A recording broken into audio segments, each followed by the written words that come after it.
Funding for this program is provided in part by the Minnesota Arts and Cultural Heritage Fund and the citizens of Minnesota. Our Town, the show about Rochester, learns more about the Olmsted County Community Health Assessment and catches up with the work of the Diversity Council. We also sip and paint at a unique painting class and explore the vibrant mosaic work of a local artist. Coming up next on Our Town, the show about Rochester.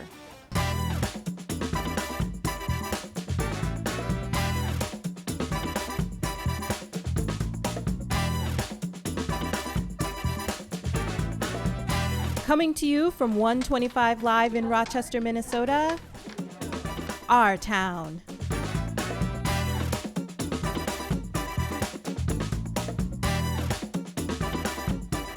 Population health is an important part of keeping a community healthy and thriving, especially. We're joined today by Derrick Fritz to learn more about the county's effort to stay on the pulse of the health needs and address challenging health issues in the community. Welcome, Derrick. Appreciate it. Thank you for having me. Absolutely. So let's dive into this. What is the community health assessment and planning process? Yeah, it's really a collaborative process between Olmsted County Public Health, Mayo Clinic, Olmsted Medical Center, and a bunch of community partners and community residents. And really the process has three main components to it. First is to really assess the health of our community, how well and how healthy is our community. Next is to prioritize and figure out what are our top health issues in Olmsted County. And then third is to really align work and address each of these different top health issues. And why do you think this is important? And then I'm curious about how long this has been happening, doing this assessment. Yeah, the Community Health Assessment and Planning process, or CHAP process for short, has been going on since 2012, and it's every 3 years, so 2012, 2015, and so on. And really the importance and why it's so important for our community is to understand what we're doing well, also understand maybe what we can do better around health and well-being with our population, and then really understand what are some of the inequities, disparities that populations face and our residents face here in Olmsted County. And then lastly, I think being able to assign and align resources and people power to these various top health issues is so important. And what are the three top health priorities that have been identified in 2019 for the needs assessment? Yeah, in 2019, mental health, financial stress, and substance use were identified as the top three priorities or top health issues. I mentioned it is a 3-year process, so we are evaluating this year in 2022. So we're going through a process, a prioritization process it's called, to really understand if those have changed or if they've worsened or gotten better, and really will, in October, be able to share what those new priorities are. Yeah, that would be very interesting, especially with the pandemic the last couple of years. Certainly something related to those priorities will potentially have impact. As you're moving into this 3rd year and then doing the new assessment, how are you kind of wrapping up and transitioning to the next assessment that's informing your work? Yeah, I think it's really allowing us to continue to do the good work around those priorities, really, as you mentioned, around mental health and financial stress and substance use and all of those being impacted by the pandemic, being able to continue to align resources and have partnerships, being able to learn from our community and our residents around those priorities as well. And again, really that opportunity for us to take a step back and evaluate and see how the pandemic may have influenced our various health outcomes here in Olmsted. This is wonderful work. How is CHAP leveraging community members and amplifying diverse voices? Yeah, absolutely. Community members are really involved throughout the process. One part of the assessment phase, we call the Community Health Needs Assessment, is really allowing us to hear from community members themselves. We have community surveys, we have focus groups with individuals. They also participate in opportunities to share their insights on what they feel are our top health issues. And then in terms of diverse voices. We really want to hear from all members and everyone in Olmsted County, and we have some great partnerships with Diversity Council, Intercultural Mutual Assistance Association, or IMAA, to really hear the voices from the immigrant refugee population, communities of color, geographically diverse communities, LGBTQ+, so really being able to hear and use our great connectors and partners we have here to hear a representative part of Olmsted County. Thank you so much, Derrick. And how can community members learn more about it and get involved? Yeah, so if you go to the Olmsted County website and on the search bar on the top, just type in CHAP, C-H-A-P. It's that easy. It'll be the first thing that pops up there. That's great. So yeah, then you're able to learn more, and then there's also contact information if you'd like to help out or share your insight as well. Perfect. Thank you so much, Derrick. Appreciate it. Thanks again.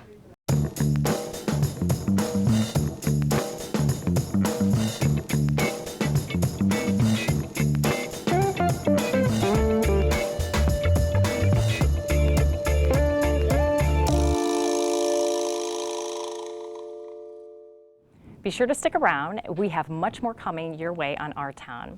We let our inner artists shine while we paint at Wine and Canvas and catch up with Dee Sabol, Executive Director of Diversity Council.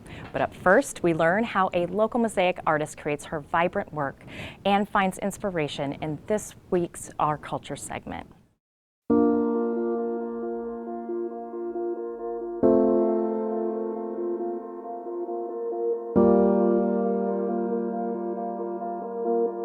Everyone always asks if I cut myself a lot or if I use a lot of Band-Aids or those kind of things. And no, honestly, I have, knock on wood, I've never cut myself bad.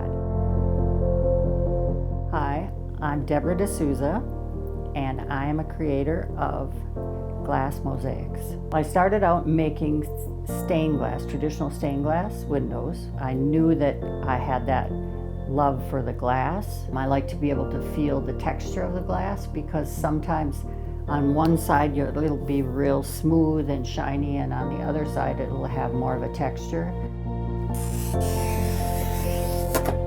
As an artist, you always are looking for some little niche of something. I discovered that people were actually creating paintings or mosaics out of glass. And so that's where I started, and I did my first one on my own, and that was it. I was hooked.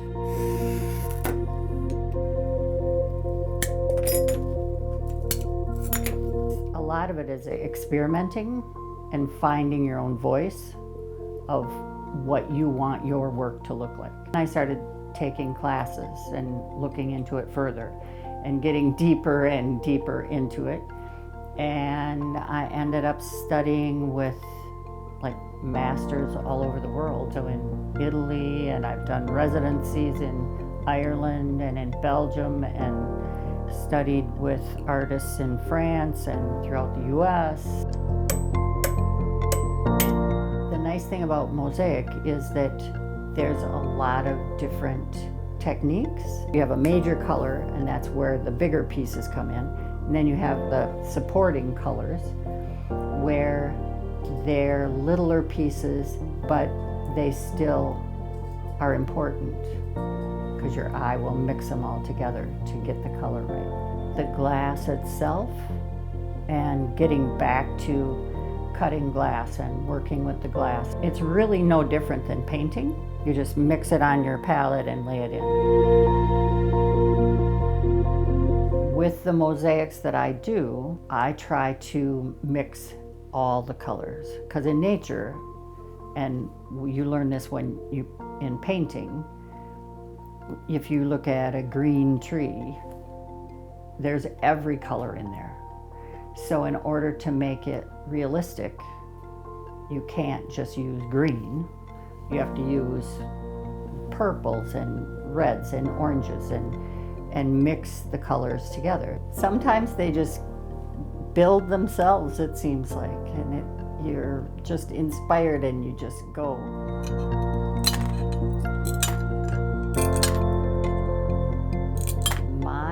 favorite part of creating a piece of artwork for someone else is getting it right. Being able to figure out exactly what they are envisioning and having our two visions be the same. I just love the process more than the outcome. And luckily the outcome becomes good most of the time.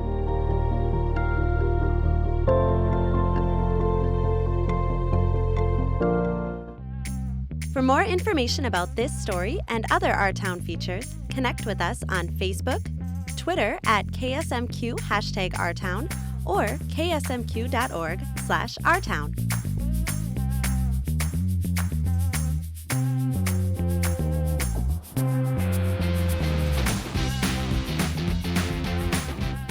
This is the Our Town Spotlight. I'm super excited because we're talking pottery. Jessica Taylor, welcome to Our Town, the Spotlight. Thank you for having me. It's my favorite part because we get to talk about really neat things, and one of your creative outlets is pottery. Can you share a little bit more about Pottery by Jessica? So, Pottery by Jessica, I am a local potter. I do functional wares, which means that it's like mugs, bowls, plates, platters, kitchen gadgets. I'm famous for my garlic grater plates and for my skull mugs.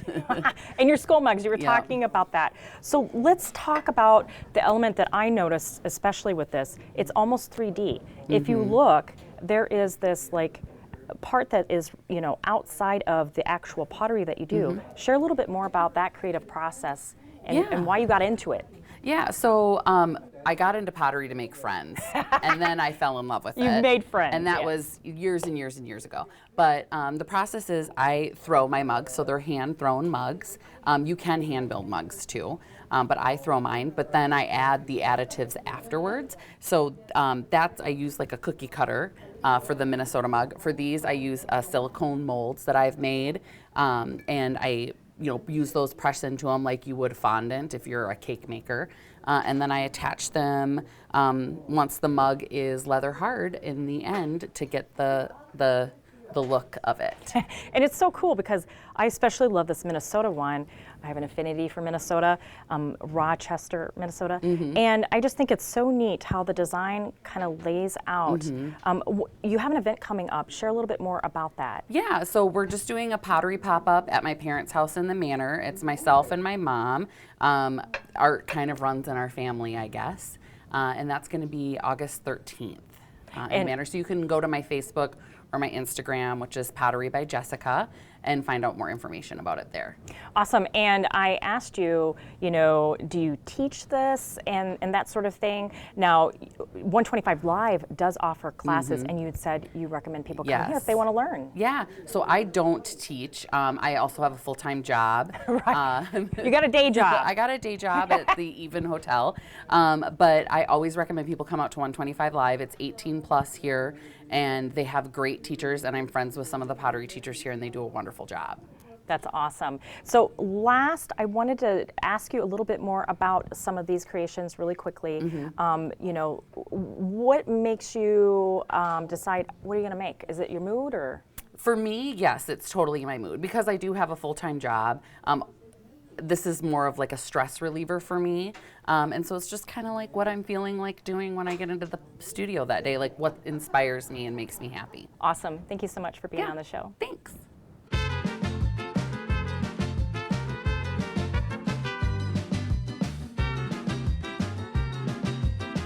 Hello again, this is Michael Wojcik with your Our Town Rundown. It's getting hot outside, and that means it must be time for the Olmsted County Fair. The fair is going on through this weekend, and I'm going to give you some tips for accessing the fair and enjoying the fair. It can be sometimes intimidating to try and access the county fairgrounds. There is parking on site that is paid, and you can actually get a parking spot right across the street for $3 or $4. If you're willing to walk a little bit, there tends to be a lot of free parking in the neighborhoods, on the streets, and the surrounding areas. You can also take public transportation to and from the fair. City routes 206 and 306 will go by the fairgrounds from downtown and some other areas. If you get an app called Double Map, you can actually see the bus routes and where the buses are in real time. If you'd like that option. It used to be quite challenging to access the fairgrounds by biking or walking, but significant improvements have been made to the intersection of Broadway and Highway 14, and you can now access it pretty easily from Soldiers Field and downtown Rochester. The Olmsted County Fair is a free fair. The entrance is free. You can go there, meet vendors, get all of your local Rochester swag. There's also free live entertainment that's going on.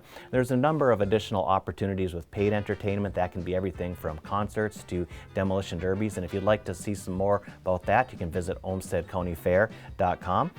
The Miracle of Birth exhibition has become one of the more popular exhibits, and it is exactly what it sounds like. It is the opportunity to go and see livestock and see animals being born. It's something that's fascinating for kids of all ages. It was introduced a few years ago and has become one of the more popular things at the Olmsted County Fair.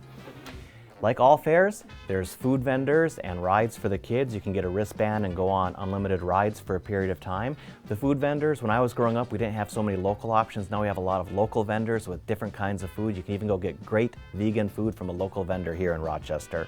Finally, when fairs are at their absolute best, they bring people together. We don't always see our suburban, rural, city neighbors, but this is an opportunity for everybody to come together, meet your old friends, make some new ones. So I hope everyone gets out and enjoys Olmsted County Fair in our town.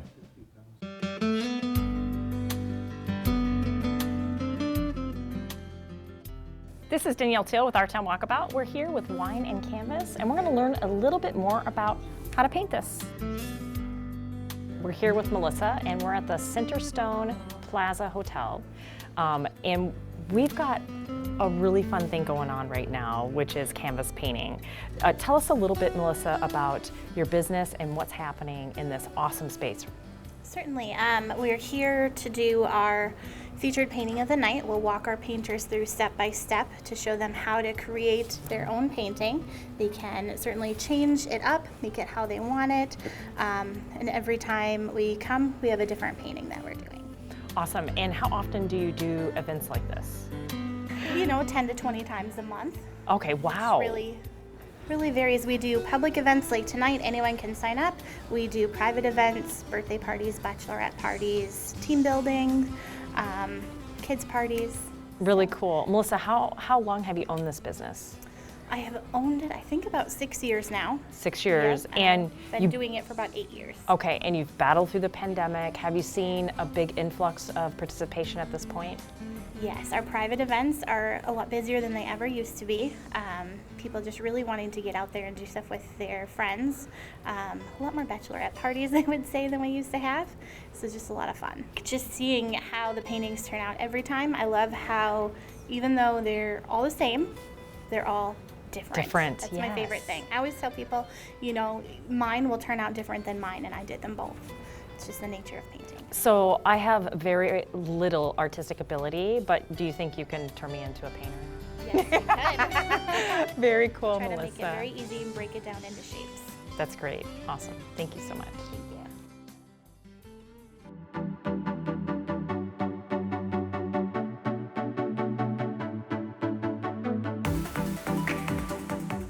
The Diversity Council has been a central part of diversity, equity, and inclusion work in our community for years.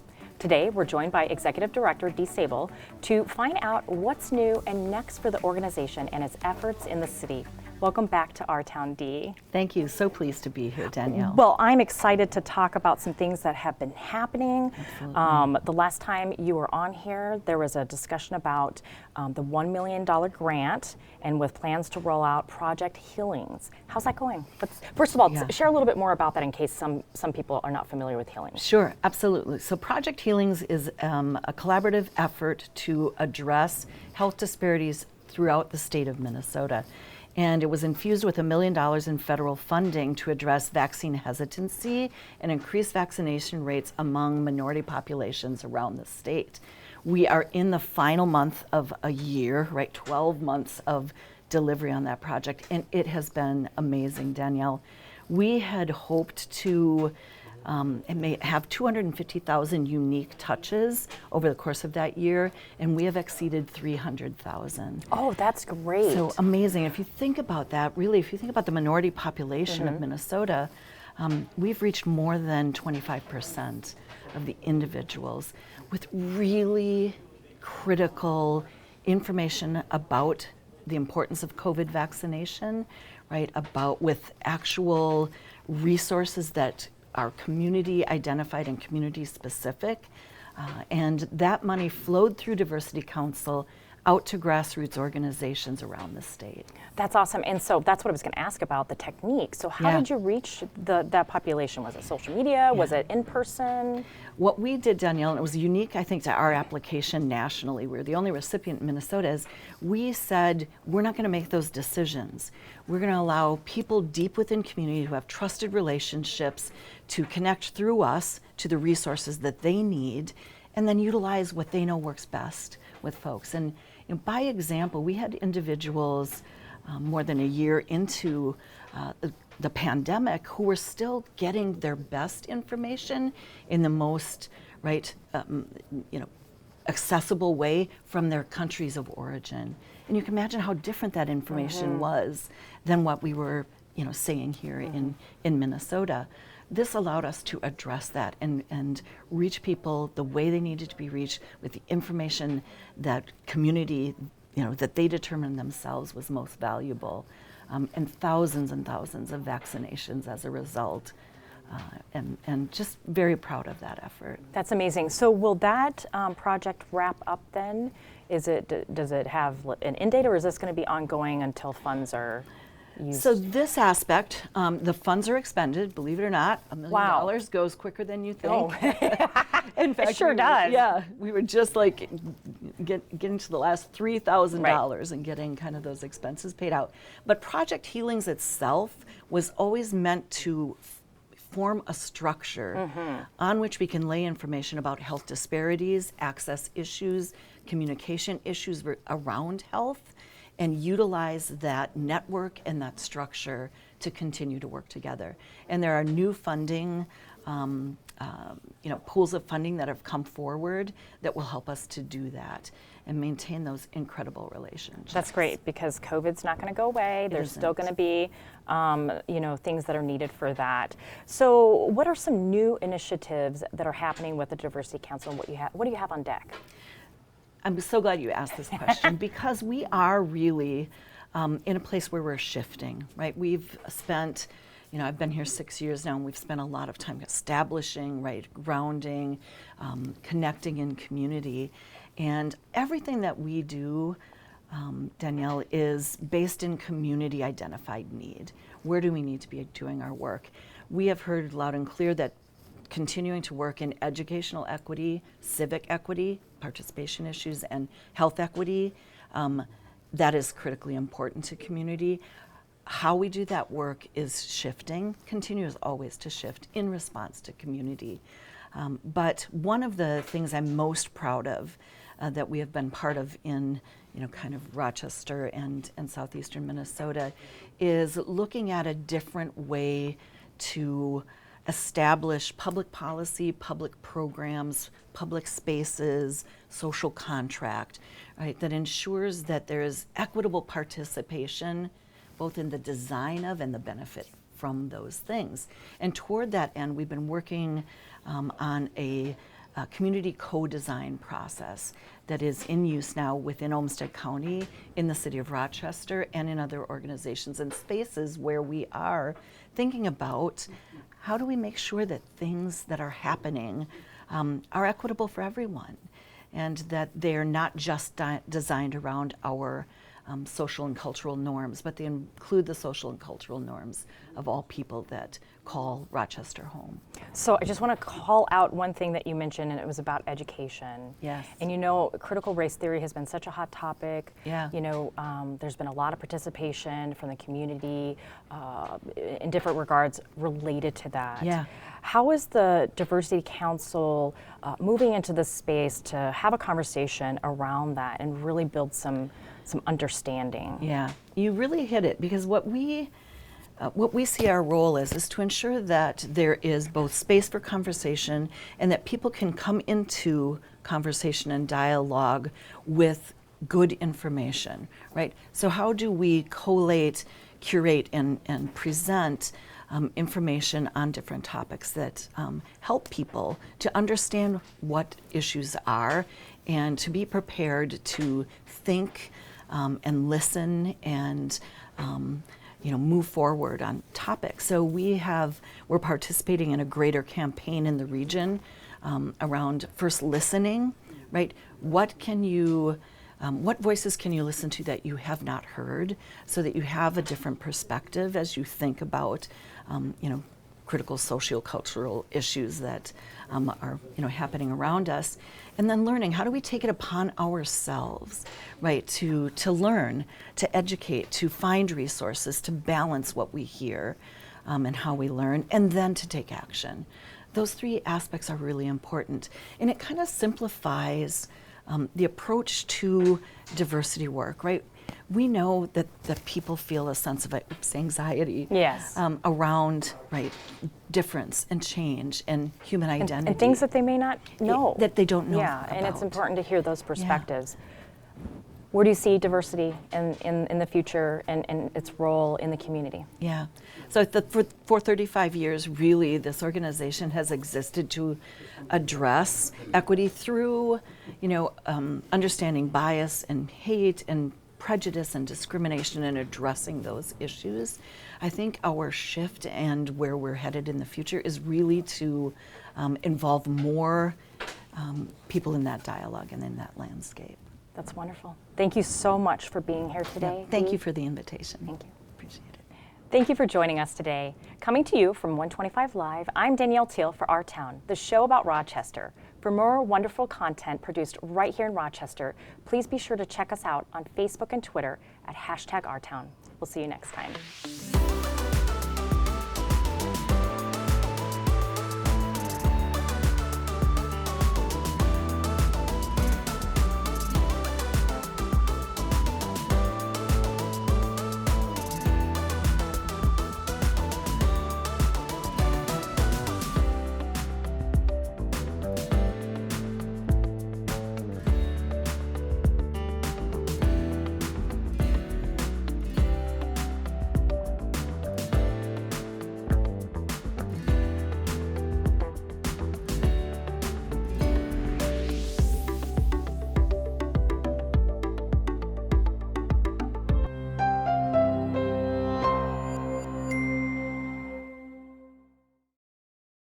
Funding for this program is provided in part by the Minnesota Arts and Cultural Heritage Fund and the citizens of Minnesota.